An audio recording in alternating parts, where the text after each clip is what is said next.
Tim Jones. Thanks for joining us, Tim. Yeah, thanks very much, Chris. I'm glad to be here. Look, I just want to ask you about the essence of these protests. We had a new federal government elected in with an overwhelming mandate just 6 months ago. So far they've been methodically going about implementing their promises as much as the Senate will allow them. Yet these protests today were saying democracy was under threat. Aren't we just seeing democracy actually play out the way it's supposed to play out? No, that's the sort of rhetoric that we're actually protesting against, because it's complete denial of reality, Chris. Sorry, rhetoric? I've just explained to you that a government won an election and is implementing its program. How is that denial of reality? Well, they're not implementing their program. They're actually going against many things that they promised. The scrapping of Gonski, the destruction of the health system. They really are just laying waste. And honestly, there's many people, and there are many people who have protested today. And I can tell you, there are close to 100,000 people think that this government is a wrecking crew, and not only that, but liars.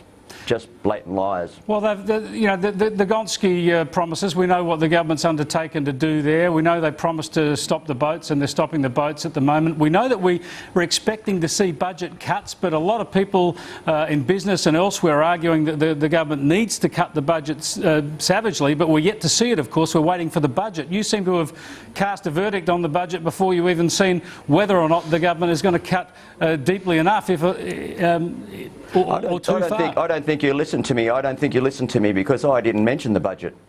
You talked about cuts. You talked about funding cuts, and I'm saying we haven't seen funding cuts yet. We're waiting for the budget to see what happens.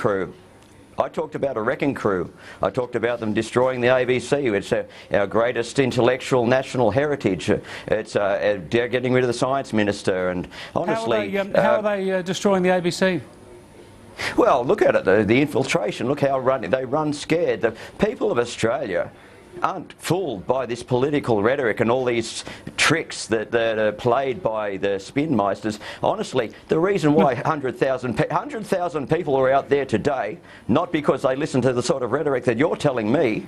They're because they can think for themselves. They're thinking Australians. I'm not interested in rhetoric. I've got you on because you've got these protests, and I'm trying to find out, what are you protesting about?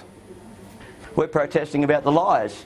We're protesting about them coming into Parliament and just treating with the whole institution as with a huge amount of disrespect, about destroying our international relationships, about making Australia look like a fool, about Tony Abbott really being seen as a fool on the international stage. Why do you think 100,000 people at protests? I can tell you, I could go through it one bit at a time. You give me it to me, and don't twist it. Don't tell me it's about the budget. It's not about a single. It's not black and white. It's not goodies and baddies. I can tell you. It sounds a lot like, actually, you mentioned goodies and baddies. It sounds like pretty much straightforward. You just don't like the Conservatives. You don't like the Abbott government. You're actually railing against the fact that they're now in power. No, I'll tell you what. There's a lot of people who marched today, and we are a non-partisan group. We don't much like what the Abbott government's doing, but we didn't much like what the Labor government did, particularly with the asylum seekers and all that sort of thing, trying to satisfy a particular demographic. That's exactly my point, really, is that on most of these issues you're protesting about, asylum seekers, education policy, health policy, there's not a cigarette paper between Tony Abbott and Julia Gillard and Kevin Rudd. You weren't protesting when Labor were in power. Well, I think because Tony Abbott and the LNP have really just pushed it right over the line. I mean, you know, people have a sense of disgust, and people are using disgust as their compass. They're thinking that this stinks, and it's about time they got up off their couches and protested, and that's what they did today. And you look at it, a lot of the signs 100,000 people. Yep, we're showing pictures of those now. Now, a lot of the signs today were really abusive and really offensive. Kill Abbott was one of them. F democracy, F Abbott, Nazi insignia. Do you apologise for this sort of abuse, this rolling graffiti on our streets? What sort of proportion of signs were of that sort of calibre? Can you tell me? You know, out of maybe there were 50,000 signs, how many signs of those were of that ilk? Can you tell me?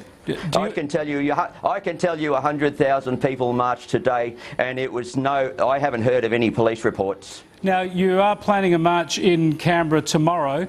The most similar protest we've seen to this was one against the Howard government 6 months after it won government in 1996. And that led to very, very violent scenes and arrests and the like. Can you guarantee us that we're going to see an orderly, peaceful and non-abusive protest in Canberra tomorrow?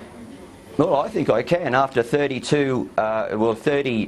protests this weekend, 12,000 people protested in regional areas through eight marches on Saturday.